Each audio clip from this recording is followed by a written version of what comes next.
हे RX 100 कोणाची यार बा आपल्या ट्युशन समोर उभी पहिल्यांदा पोराला मी तर काय म्हणता पोट्टे हो, सकाळी सकाळी उठून डायरेक्ट बस स्टँडवर आलो, बस मध्ये बसलो ना भाऊ फटाफट. आपल्या लालपरीमध्ये बसून डायरेक्ट आलो आपण जळगावच्या बस स्टँडवर. हा, आणि बस स्टँडून गेलो आपण डायरेक्ट ट्युशनीत. पाहतो तर काय RX 100 उभी होती. हे कोणाची आहे तुम्ही म्हणसाल, हे तर या पोऱ्यानं आणलं ती बा. पण विषय असा भाऊ, RX दराराच अलग असते. तटून गेलो डायरेक्ट क्लासमध्ये भाऊ मी. थोडासा क्लास केला, क्लासला दिल्या चाट देऊन आलो डेपोवर पाहतो तर काय पोलिस फाडवायच्या चिठ्ठ्या. तुम्हाला तर माहित आता ट्युशन सुटल्यावर आम्ही चाट दिल्यावर आम्ही सगळं कुठे येऊ, तर आम्ही डायरेक्ट आलो वॉलवर भाऊ. आणि या पोराला आज मारणं होतं भाऊ, पण काय त्यात मित्र आहे दिला बा सोडून जाऊ द्या. आणि हे पोट्टे क्रिकेटचे एवढे शौकीन आहे की निरा बॉटलाईनच खेत बसले बा क्रिकेट. मग अटी बसून इतकं चांगलं वाटत जाई न बॉडी डब्बेच खोलून टाकले रे भाऊ. डब्बे खोलले इकडे लावला तारक मेहता.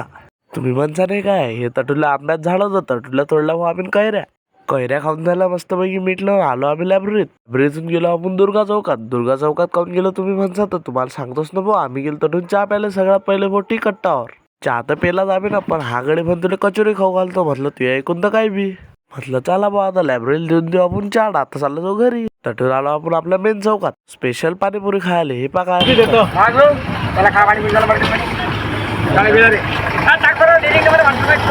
ते पाणीपुरी खाऊन आपण आलो होतो बस स्टँडवर एसटी लागेलच होती भाऊ. तर भेटू आता आपण उद्या व्हिडिओ मध्ये. तर लोक मित्र आता वाजव रे भाऊ. आपका आपका नाम मेरा फसाना और नहीं, इन झुकती पलकों के सिवा मेरा ठिकाना और नहीं.